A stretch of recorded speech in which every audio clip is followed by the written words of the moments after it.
খবর শুনছেন Bardhaman news TV channel থেকে। আজ ৭ তারিখ বৃহস্পতিবার। জানাবো আজকের গুরুত্বপূর্ণ ১৩টি তাজা খবর। শুরুতেই হেডলাইন্স। কোচবিহারের পরে বারাসাত, শুভেন্দুর নারী সুরক্ষা মিছিল ঘিরে উত্তেজনা। বিজেপি কর্মীদের ইটের ঘায়ে আহত একাধিক তৃণমূল কর্মী। সিপিএম এর গুলি খেয়ে বেঁচেছি, তোদের পিঁপড়ের মতো মারবো, জঙ্গলমহলে বিজেপিকে আক্রমণ মুখ্যমন্ত্রীর। নিজের গলার উত্তরীয় খুলে বিদ্যাসাগরের মূর্তিতে পড়ালেন মমতা। শুভেন্দু বললেন, কি আস্পর্ধা, ক্ষমা চান। টার্গেট ছিল অন্য কেউ, বোমায় উড়ল যুবকের হাতের কবজি, নলহাটিতে আটক ৩। বিহারের বাসিন্দা ডোনাল্ড ট্রাম্প, নিবিড় সংশোধনে হাস্যকর আবেদন, সরব তৃণমূল। ১.৫ মাস ধরে নিখোঁজ বিজেপির প্রধান, রোহিঙ্গা বলে কটাক্ষ। অমিত শাহ আগে জন্মের শংসাপত্র দেখান, ঝাড়গ্রামে এনআরসি ইস্যুতে ফঁসে উঠলেন মমতা। বিধানসভা ভোটকে পাখির চোখ করে শুরু প্রস্তুতি, ৪ সাংগঠনিক জেলার সভাপতির নাম ঘোষণা বিজেপির। হিন্দি ছবির দাদাগিরিতে কোণঠাসা বাংলার সিনেমা, টলিউড বাঁচাতে মুখ্যমন্ত্রীকে চিঠি দেব প্রসেনজিতের। ভয় পাওয়ার কিছু নেই, কমিশন সাসপেন্ড করলেও আধিকারিকদের পাশে দাঁড়ালেন মুখ্যমন্ত্রী। বিয়ের প্রতিশ্রুতি দিয়ে কিশোরীকে ধর্ষণের অভিযোগ, সন্দেশখালীতে গ্রেপ্তার যুবক।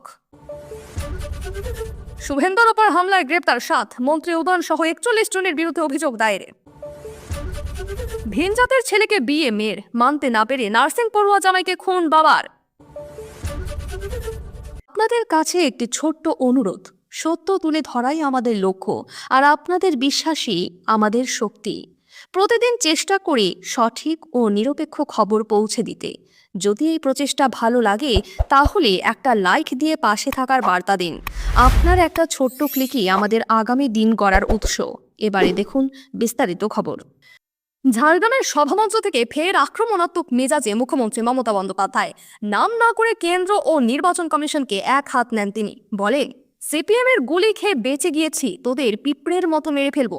মঞ্চ থেকে মমতা বলেন, একসময় জঙ্গলমহল বারুদের গন্ধে ঢাকা ছিল, গুলির আওয়াজে কেঁপে উঠত গাছপালা। আমি দেখেছি সিপিএম এর বন্দুক আমার দিকে তাক করা হয়েছিল, মাথা থেকে পা পর্যন্ত ফাটিয়ে দিয়েছিল তারা। সেই গুলি খেয়েও যদি বাঁচি, তোদের মারতে বেশি সময় লাগবে না। তিনি আরো বলেন, আমি চাইলে তবেই হারাতে পারবে বিজেপি, না চাইলে নয়।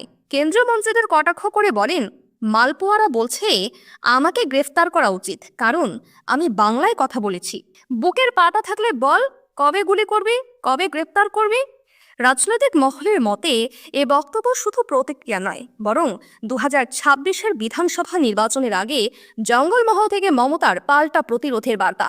তবে তার আক্রমণাত্মক ভাষার কড়া সমালোচনা করেছে বিরোধীরা। বিজেপি নেতা সুকান্ত মজুমদার বলেন, পিঁপড়ে মারার হুমকি দিয়ে মমতা প্রমাণ করলেন উনি কতটা দিশেহারা। গণতান্ত্রিক ব্যবস্থায় এ ভাষা মুখ্যমন্ত্রীর মুখে মানায় না। মঞ্চে ফাইটার মমতা রূপেই আবারও চেনা ভঙ্গিতে উঠে এলেন তৃণমূল নেত্রী। বুধবার বারাসাতে রাজ্যের বিরোধী দলনেতা শুভেন্দু অধিকারীর নেতৃত্বে আয়োজিত কন্যা সুরক্ষা যাত্রা ঘিরে শহরের বাতাসে টান টান উত্তেজনা, আর সন্ধ্যা গড়াতেই সেই উত্তেজনা রূপ নেয় রণক্ষেত্রে। অভিযোগ, বিজেপি কর্মী সমর্থকদের হাতে ভাঙচুর হলো তৃণমূল কংগ্রেসের শ্রমিক সংগঠন আইএনটিটিউসির অফিস। পাল্টা তৃণমূলের দাবি, শুভেন্দুর প্ররোচনায় পরিকল্পিত হামলা চালিয়েছে বিজেপি। শুভেন্দু বারাসাতের নওপাড়া কালীবাড়ির মাঠ থেকে যাত্রার সূচনা করেন। কয়েক হাজার বিজেপি কর্মী অংশ নেন সেই মিছিলে। কলোনি মোড় থেকে চাঁপাডালি মোড় পর্যন্ত শান্তিপূর্ণভাবে চললেও বারাসাত রেল ব্রিজ পার হতেই উত্তপ্ত হয়ে ওঠে এলাকা। বিজেপির দাবি, আইএনটিটিউসি অফিস থেকে কটাক্ষ ও হামলা হয় মিছিল লক্ষ্য করে, তার প্রতিবাদেই চলে প্রতিক্রিয়া, বিজেপির পাল্টা আক্রমণ।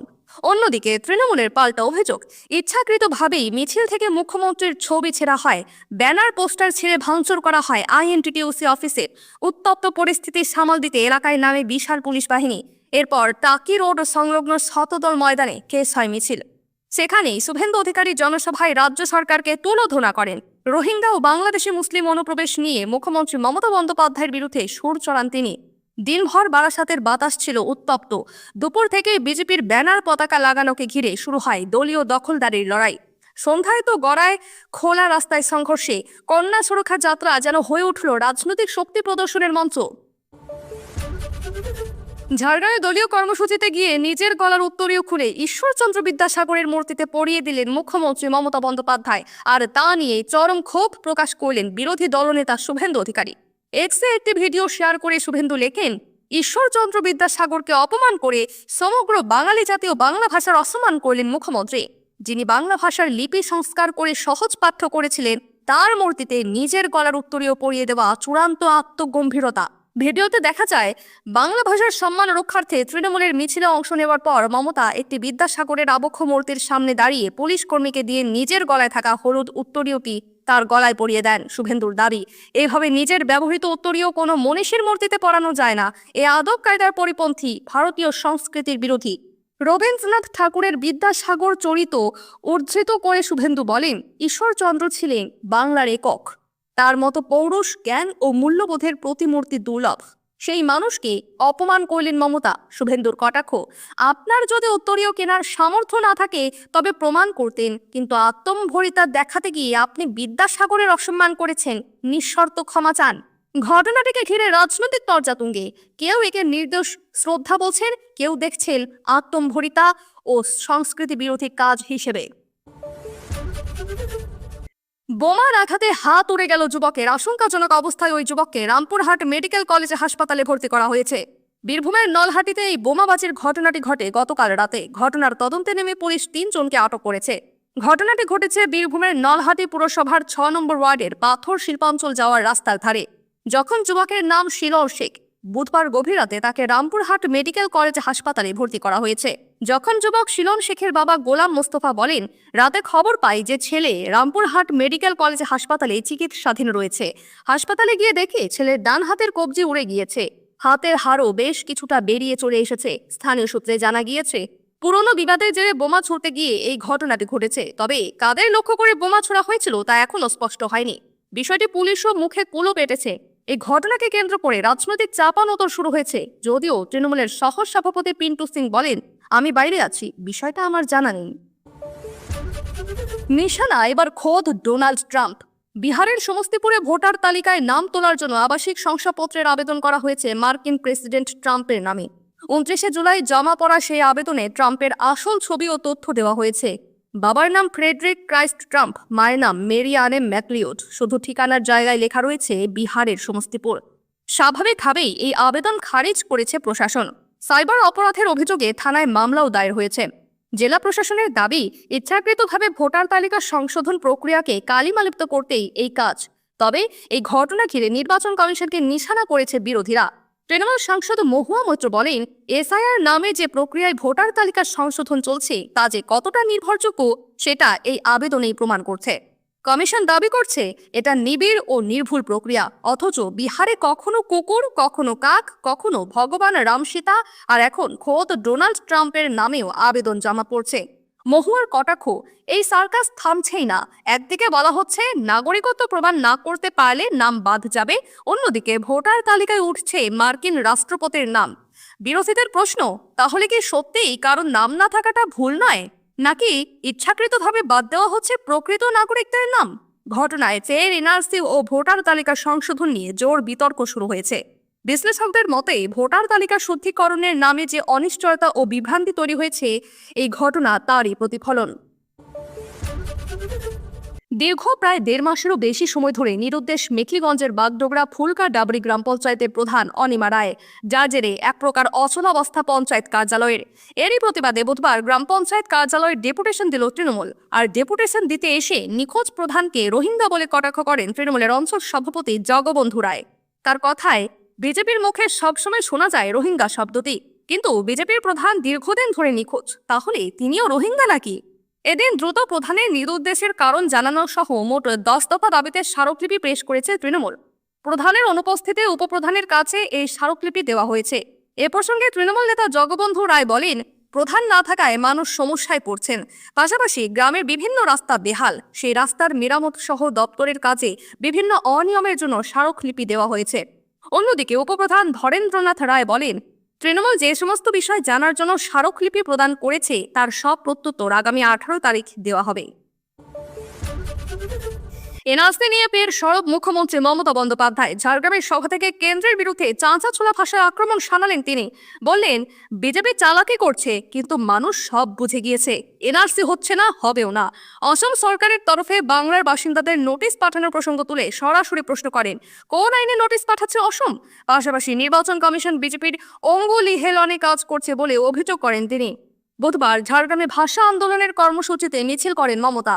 সভামঞ্চ থেকে বলেন, এসআইআর এর নেপথ্যে রয়েছে এনআরসি। মানুষ ভয় পেয়ে আত্মহত্যা করছে, কিন্তু কেউ ভয় পাবেন না। ভোটারের নাম বাদ দিতে গেলে আমাদের দেহ পেরিয়ে যেতে হবে।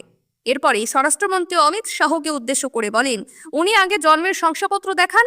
তার কথায়, বিজেপির বাঙালিদের অধিকার ছিনিয়ে নিতে চায়, কিন্তু যতদিন তিনি আছেন তা হতে দেবেন না। বলেন, আমি বাংলার মানুষের পাশে আছি, অন্যায় বরদাস্ত করব না। যারা বিজেপিকে ভোট দেয় তারাও এখন বুঝে গিয়েছে রুটি কাপড়া और মাকান লাগে, তার জন্য তৃণমূলকেই দরকার। শেষে ফের একবার কেন্দ্রীয় সরকারের বিরুদ্ধে ঐক্যবদ্ধ লড়াইয়ের ডাক দেন তৃণমূল নেত্রী।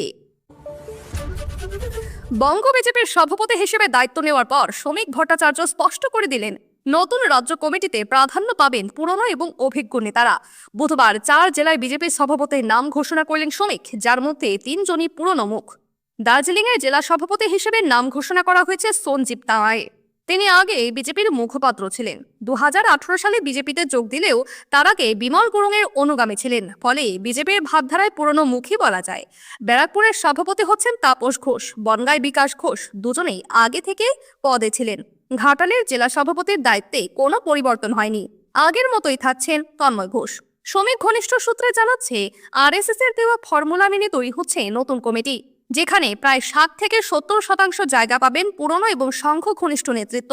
কেন্দ্রীয় বিজেপির পূর্ববর্তী নির্দেশ ছিল কমিটিতে অন্তত 50% পুরনো মুখ রাখতে হবে। তবে রাজ্য নেতৃত্ব চাইছে অভিজ্ঞতার উপর বেশি ভরসা রাখতে। কমিটি গঠনের কাজ প্রায় শেষ পর্যায়ে। চলতি মাসের শেষ বা সেপ্টেম্বরের শুরুতেই প্রকাশ হতে পারে টিম শ্রমিক। 26 লোকসভা নির্বাচন মাথায় রেখেই অভিজ্ঞতা ও সংগঠনের দীর্ঘ সাম্পর্কিকতার উপর জোর দেওয়া হচ্ছে। জেলা থেকে রাজ্য স্তর সব ক্ষেত্রেই পুরনোদের গুরুত্ব দিয়ে এগোচ্ছে বঙ্গ বিজেপি। বছরখানেক ধরেই রাজ্যের প্রেক্ষাগৃহে বাংলা সিনেমার প্রতি অবহেলার অভিযোগ উঠছে। একদিকে বলিউডের মেগা বাজেট সিনেমার দাপট, অন্যদিকে ব্যবসায়িক চাপে বাংলা ছবির শো কমে আসছে মারাত্মকভাবে। কখনো সিঙ্গল স্ক্রিন হল থেকে বাংলা ছবি উৎখাত, কখনো একেবারে শো বাতিল। এই প্রেক্ষাপটে মুখ্যমন্ত্রী মমতা বন্দ্যোপাধ্যায়কে চিঠি দিয়েছেন টলিউডের তাবড় তারকা পরিচালক ও প্রযোজকরা দেব, সৃজিত, প্রসেনজিৎ সহ অনেকে। তাদের অভিযোগ, বাংলার ছবির অস্তিত্ব আজ বিপন্ন। আগামী 14 আগস্ট মুক্তি পাওয়ার কথা মুখ্যমন্ত্রীকে নিয়েই নির্মিত বহু প্রতীক্ষিত বাংলা ছবি ধূমকেতুর, কিন্তু সেদিনই মুক্তি পাচ্ছে যশরাজ ফিল্মসের মেগা বাজেট বলিউড ছবি ওয়ার 2। বড় প্রযোজনা সংস্থার ওয়ান শো পলিসি অনুযায়ী তাদের ছবি চালানো হলে অন্য কোনো ভাষার সিনেমা, বিশেষ করে আঞ্চলিক ভাষার ছবি সিঙ্গল স্ক্রিনে দেখানো যাবে না। এর জেরে আগেও একাধিক বাংলা ছবি ক্ষতিগ্রস্ত হয়েছে। সিনে বিশেষজ্ঞদের মতে এবার পরিস্থিতি আরও উদ্বেগজনক। বাংলা সিনেমার স্বার্থে তাই একজোট হয়েছে টলিউড। মুখ্যমন্ত্রীর কাছে আবেদন, বাংলার সিনেমাকে বাংলার প্রেক্ষাগৃহেই যেন ব্রাত্য হতে না হয়। বিধানসভা নির্বাচনের এখনো কিছু সময় বাকি। এদিকে ভোটার তালিকায় কারচুপি নিয়ে বাড়ছে রাজনৈতিক উত্তাপ। এই পরিস্থিতিতে মঙ্গলবার বারুইপুর পূর্ব ও ময়না বিধানসভা কেন্দ্রের 2 ইআরও এবং 2 এইআরওকে সাসপেন্ড করেছে নির্বাচন কমিশন। পাশাপাশি ডেটা এন্ট্রি অপারেটরের বিরুদ্ধে ফৌজদারি মামলা রুজুর নির্দেশ দেওয়া হয়েছে। এ নিয়ে বুধবার ঝাড়গ্রামের সভামঞ্চ থেকে সরব হলেন মুখ্যমন্ত্রী মমতা বন্দ্যোপাধ্যায়। নির্বাচন কমিশনের কড়া সমালোচনা করে তার হুঁশিয়ারি, ভোট এখনো 8 মাস বাকি, এখন থেকেই অফিসারদের ভয় দেখাচ্ছ, ক্ষমতা দেখাচ্ছ। কার ক্ষমতা দিয়ে এই কাজ করছো? অমিত শাহর দালালি করছো? নির্বাচন কেন্দ্রিক প্রশাসনের কর্মীদের পাশে দাঁড়িয়ে মমতার বার্তা, ভয় পাওয়ার কিছু নেই, ওরা কিছু করতে পারবে না। ওরা তো বসন্তের কোকিল, 2 মাসের জন্য আসে আবার উড়ে যায়। আপনাদের প্রোটেক্ট করার দায়িত্ব আমাদের। সরকারি কর্মী অফিসারদের আশ্বস্ত করে মুখ্যমন্ত্রী বলেন, কর্মচারী থেকে অফিসার সকলে নিশ্চিন্তে থাকবেন। আপনারা মানুষের কাজ করেন, তাই আপনাদের দেখা আমাদের কর্তব্য। জনসাধারণের উদ্দেশ্যে রাজ্যের প্রশাসনিক প্রধানের বক্তব্য, খেয়াল রাখবেন যাতে কারো নাম ভোটার তালিকা থেকে বাদ না যায়। বিজেপি ও কমিশনকে এক সূত্রে বেঁধে মমতার বক্তব্য, বাংলার ভোটারদের নাম কাটতে দেব না। কমিশন বিজেপির হয়ে কাজ করছে বলে অভিযোগ তুলে মুখ্যমন্ত্রী বলেন, ভোটার লিস্ট সংশোধনের নামে যদি বাংলার প্রকৃত ভোটারের নাম বাদ যায়, তাহলে বাংলার ওপর অত্যাচার যদি চলতে থাকে সারা বিশ্ব ঘুরে মুখোশ খুলে দেব। প্রথমে প্রেম, পরে বিয়ের প্রতিশ্রুতি দিয়ে কিশোরীকে একাধিকবার ধর্ষণের অভিযোগ, পরে ওই কিশোরীকে বিয়ে করতে অস্বীকার, তারপরে কিশোরীর পরিবারের তরফে থানায় লিখিত অভিযোগ দায়ের হয়। তদন্তে নেমে পুলিশ ওই অভিযুক্তকে গ্রেফতার করেছে। ঘটনাটি ঘটেছে উত্তর 24 পরগনার বসিরহাটের সন্দেশখালীতে। পুলিশ ও স্থানীয় সূত্রে জানা গিয়েছে, বছর 32 বয়সী ওই যুবকের নাম রশিদুল মোল্লা, বাড়ি সন্দেশখালী থানা এলাকায়। ওই এলাকাতেই থাকে ওই কিশোরী। গত 6 মাস আগে ওই নাবালিকার সঙ্গে পরিচয় হয় তার। ওই কিশোরীর সঙ্গে প্রেমের সম্পর্ক তৈরির চেষ্টা করে যুবক। একসময় কিশোরীও তার আপত্তি করেনি বলে খবর। অভিযোগ, ওই যুবক নাবালিকাকে বিয়ের প্রতিশ্রুতি দিয়ে একাধিকবার ধর্ষণ করে বলে অভিযোগ। কিন্তু বেশ কিছুদিন ধরে ওই যুবক কিশোরীর সঙ্গে যোগাযোগ রাখতে চাইছিল না বলে অভিযোগ। বিয়ে করাও সম্ভব নয় বলে ওই যুবক জানিয়ে দেয় বলে অভিযোগ। প্রতারিত হয়েছে বুঝতে পেরে নাবালিকা পরিবারের কাছে গোটা ঘটনা জানায়। কাল বিলম্ব করেনি নাবালিকার পরিবার। মঙ্গলবার ওই নির্যাতিতার পরিবারের তরফে সন্দেশখালী থানায় লিখিত অভিযোগ দায়ের হয়। ঘটনার তদন্তে নেমে পুলিশ অভিযুক্তকে জেলেখালি এলাকা থেকে গ্রেফতার করেছে। আজ বুধবার ধৃতকে বসিরহাট মহকুমা আদালতে তোলা হয়। ঘটনায় এলাকায় চাঞ্চল্য ছড়িয়েছে। বিধানসভার বিরোধী দলনেতা শুভেন্দু অধিকারীর কনভয়ে হামলার ঘটনায় রাজ্যের উত্তরবঙ্গ উন্নয়ন মন্ত্রী উদয়ন গুহ, কোচবিহার জেলা তৃণমূল সভাপতি অভিজিৎ ভৌমিক সহ মোট 41 জনের বিরুদ্ধে অভিযোগ দায়ের করেছেন শুভেন্দুর আইনজীবী অনিশ কুমার মুখোপাধ্যায়। মঙ্গলবার রাতে ইমেইলের মাধ্যমে কোচবিহার জেলা পুলিশ সুপার কোতোয়ালি ও ঘোকসাডাঙ্গা থানায় অভিযোগ পাঠানো হয়। অভিযোগে খুনের চেষ্টা, ষড়যন্ত্র ও গাড়ি ভাঙচুর সহ একাধিক গুরুতর ধারায় মামলা রুজুর আবেদন জানানো হয়েছে। ঘটনা প্রসঙ্গে বিজেপির কোচবিহার জেলা সভাপতি অভিজিৎ বর্মন বলেন, বিরোধী দলনেতার উপর যেভাবে আক্রমণ করা হয়েছে তা গণতন্ত্রে একেবারেই গ্রহণযোগ্য নয়। আমরা এই ঘটনার তীব্র নিন্দা করছি। শুভেন্দু বাবুর আইনজীবী যথাযথভাবে অভিযোগ দায়ের করেছেন।